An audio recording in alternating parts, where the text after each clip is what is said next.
Hi.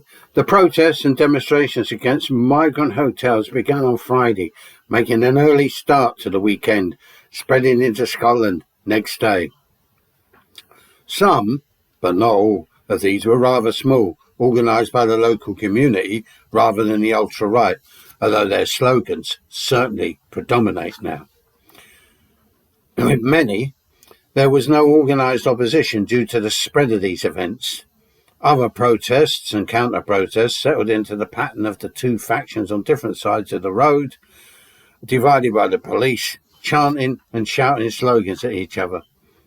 Canary Wharf yesterday afternoon saw the local Ladies in Pink, numbering a few hundred, with a lesser number of males, some masked up, march into the Britannia Hotel, where they were greeted by phalanxes of police who considerably outnumbered them.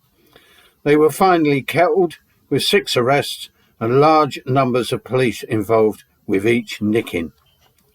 There was no stand up to racism counter-protest.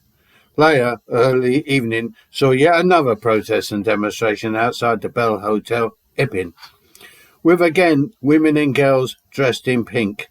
Hardly any police were in view, as the counter-protesters failed to materialise, and bizarrely, proceedings ended with an impromptu karaoke. More troubling was the demonstration in Norwich yesterday, which attracted large numbers.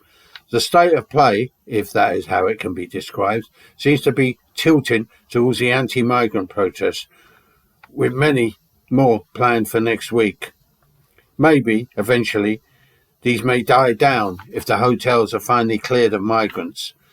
Unfortunately, this will solve nothing, merely a shifting everything onto a different terrain, the H.M.Os, which will be far more vulnerable to attack by ultra-rightists, with resentment already being stoked up, with the eviction of sitting tenants by money-grasping landlords for the more profitable, by far, government scheme H.M.Os, providing money into their bank accounts, thus adding further to the housing crisis. Bye.